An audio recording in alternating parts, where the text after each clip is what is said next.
Come on through, Cookie. I want to put my soapbox. That's basically it.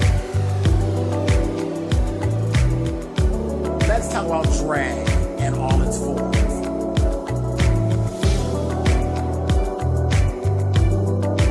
What, Cookie?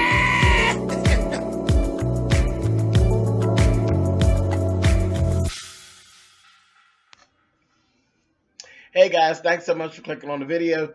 This is season 5, episode 14 of the Have and the Have-Nots.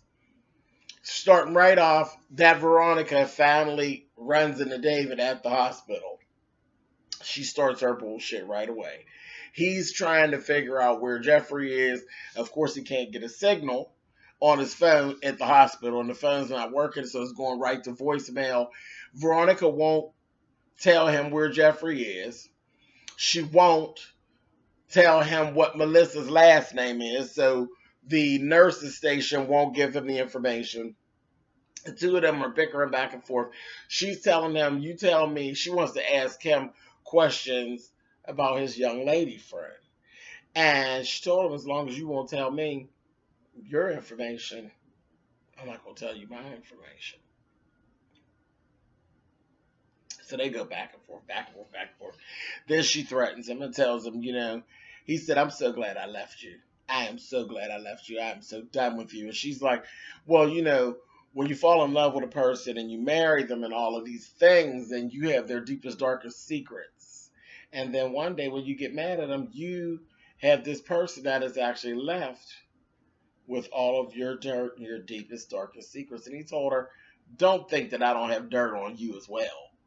And she goes on and she's just being Veronica. And then Jim shows up. Her and Jim start going back and forth, about the DA and all of this bullshit. Then she states some things about the fact that Wyatt is actually at the hospital. Jim snapping out.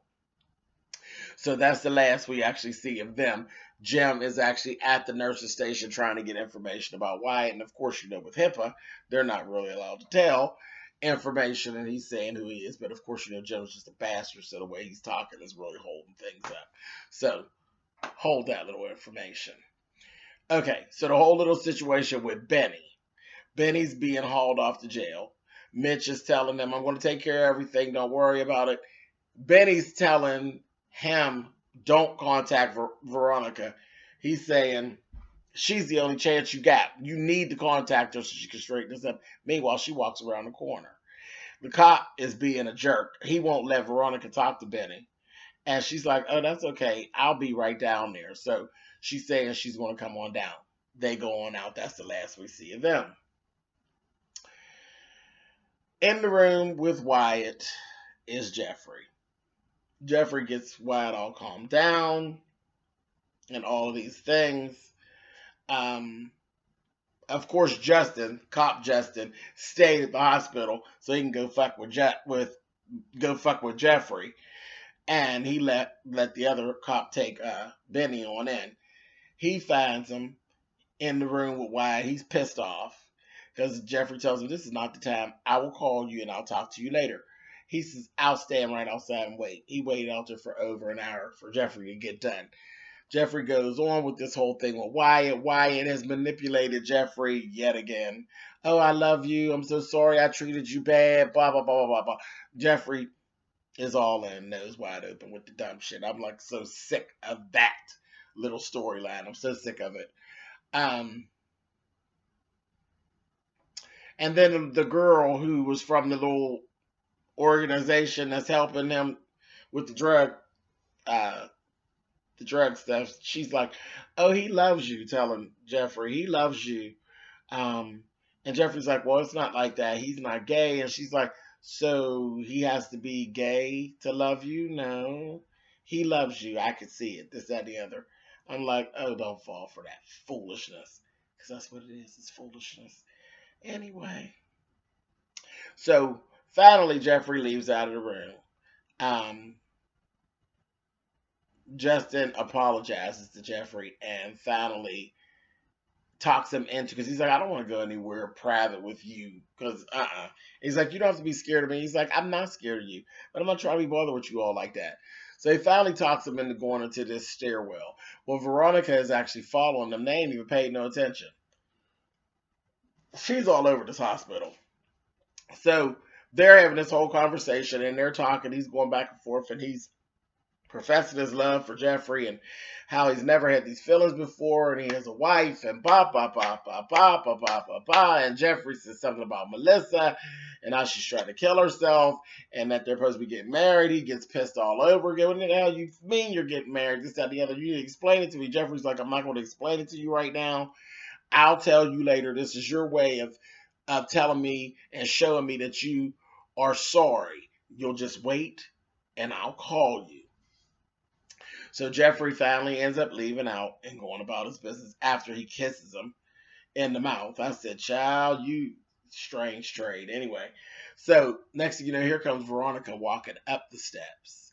And then she approaches Justin and says, oh, so you're married.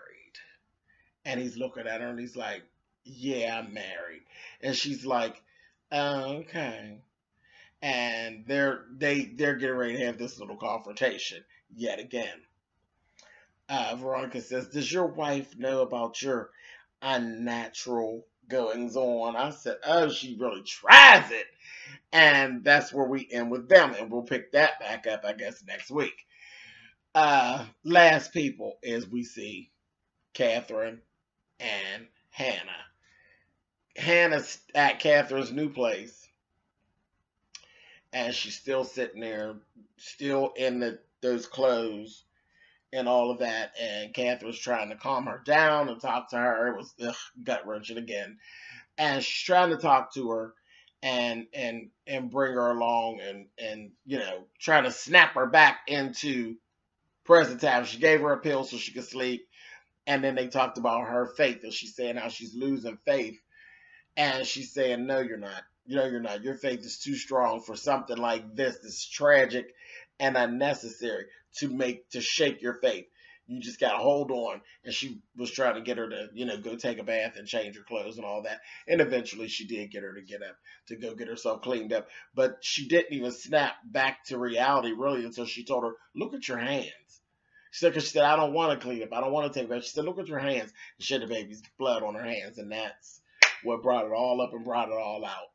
And I'm like, just a mess. Just a mess. Last people, Candace. Candace and Oscar have a run-in. He comes in there with $250,000 in the bag. They're going back and forth, back and forth.